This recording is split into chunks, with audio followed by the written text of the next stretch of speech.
Hey, how's it going, you guys? I wanted to throw this video up really quick for you. I just got back from the mall last night, actually. Did some shopping around at different knife stores and Sheffield Express. That's kind of like a corner store for some Zippos and some knife-related gear. So I want to put this up here really quick and show you what I got. Got a massive thing of Zippo fluid, which was dirt cheap. I've been buying the tiny little bottles of Ronson fluid and still paying $7. And I always thought these were crazy expensive, but for $8, it's a fantastic deal. Some Zippo flints, because this Zippo has no more flint. But I'll talk about this one a little bit more later towards the end. This big thing down here, the knife you guys have already seen. I've had this for probably a couple months now.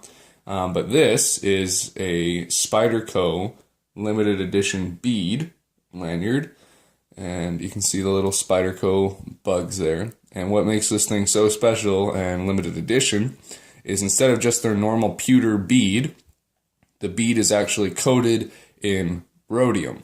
I think I'm pronouncing that right, rhodium. It is another one of the rare precious metals. It's kind of a silvery white metal. And then the bugs are plated in 18 karat gold. So you can see the contrast as they spin around there, the silvery white background and then the bright yellow bugs. And I've just thought this thing was so cool, especially the cylindrical spiraling paracord lanyard. Really, really neat, really, really fancy. I love it. Little backstory on this. This sat in House of Knives at my local mall for probably the past 2 years, and it had a price tag of about $150 on it for most of that time up until last night, and I always thought it was super cool, but that was an absolutely outrageous price for a knife lanyard. And then I got in there yesterday and a bunch of their stuff had gone on sale, and this was no longer $150, it was $49.99, which is still an insane amount of money for a knife lanyard. However, it was kind of an impulse buy for me because I only have the one little Spyderco, but I'm hoping to get a paramilitary too to put this on. But for me, it was something that I've always thought was so cool, and I definitely always wanted it. And for that price to have dropped $100, it was just something that I couldn't really pass up. So I'm very, very excited and very happy that I got it, but definitely still very expensive for a knife lanyard. But it'll definitely get used, probably for more fancy occasions when I just want to have a little slimline knife in my pocket and not such a big, bulky knife like my Benchmade or my Gerber. So I'm very happy that I got it, but it definitely was a little bit more expensive. So that's another one of the little cool things I bought. Then down here we've got the two Zippos, which I haven't showed to anybody because I want them to watch this video to see them. But this first one is a Ace of Spades Zippo, which I am really excited about. I just have this weird fascination with the Ace of Spades. I've carried a Ace of Spades playing card in my wallet for like the past 3 years. And this is just beautiful. It's got that really pretty filigree all over it. And it's not like a sticker. It's all etched in there, so you can feel it on there. It's just super cool. And yeah, there's that price tag there. Probably one of the most expensive Zippos that I'll ever buy. I'm starting to expand my collection. So after buying these two, I now have 4 Zippos. Well, except one is a clone, but I'll talk about that in a second.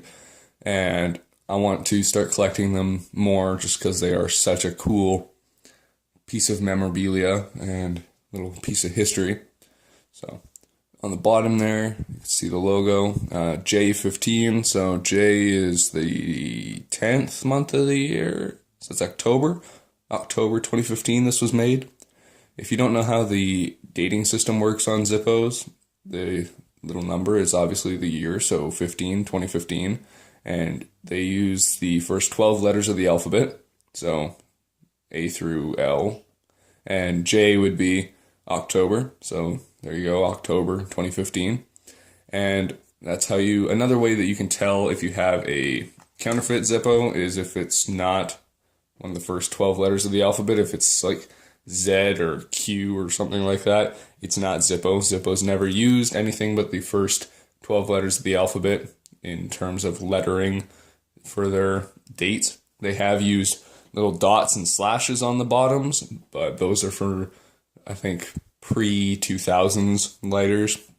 And in that case, you can get a little card from Zippo that'll fit in your wallet, and it's got all the dots and dashes and what they mean. Then this one I was super excited to see as well. This was the last one they had in store.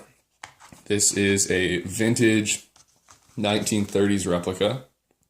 So, ooh, wow, that is shiny. You can see on it there, it's so much more classy looking. They're squared off, the tops and bottoms are flat. It's not a canned bottom like on Zippos now. It just looks a lot more formal and fancy. If we look on this, there's C, so third month, third letter being March. So March 2015 was when this was made. And this one is just super cool. I was hoping that it was like a 1940s lighter replica. I think it's the 1940s, or maybe it's the 20s. I'm not sure completely, but one of them has the hinge actually welded on the outside, which is one that I really, really want to get.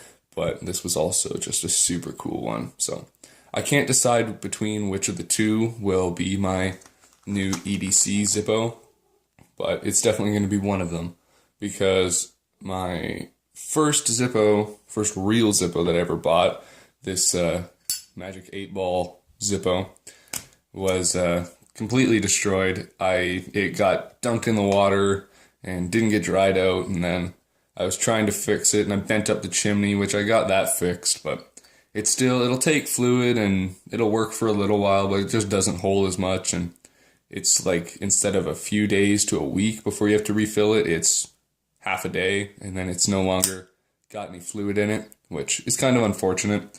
But I've had a lot of people in the comments tell me that I can just send it to Zippo and they'll fix it for free, which is true. However, to send this into Zippo to have it fixed for free would have cost me the same as this Zippo does. So I could have sent this in, had it fixed for free, be great, but then I'd still just have one Zippo.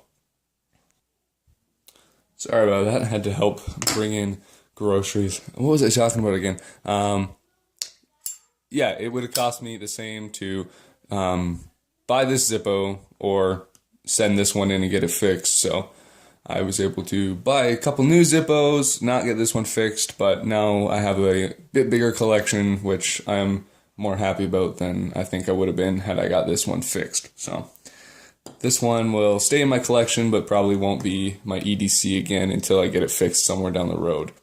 And then that's the first real Zippo I ever bought, but this is the first Zippo style lighter I ever bought. I think I was probably, oh man, it was in middle school, I think, when I got this. Grade 8 or grade 9.